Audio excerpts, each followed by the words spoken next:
Soomaaliya iyo safiirka iyo dayib marka waxaan idin rajaynayaa soo dhaweyn wanaagsan waxaan idinka codsanayaa inaad si fiican u shaqaysaan wasaaradda cusub bishideeda iyo furqaadideeda oo idinkeeda ku xiran tahay haddii ilaahay yiraa wasalaamadiina mahadsanidin wabilaahi tawfiiq aad u mahadsan yahay markaan maqashaan dayib axmed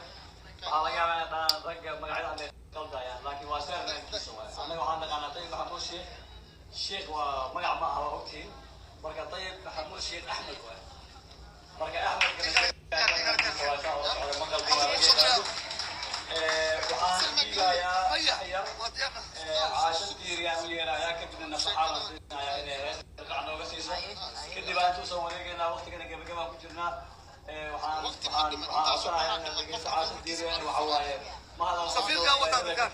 waxaan rabaa inaan taabto hablaha Soomaaliyeed ee fadhiya caawa meeshaan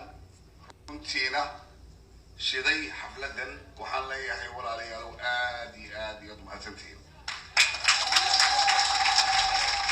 waxaan rabaa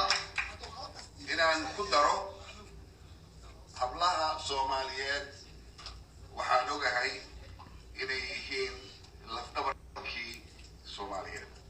runtii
Soomaaliya iyo UK hadii la yiraahdo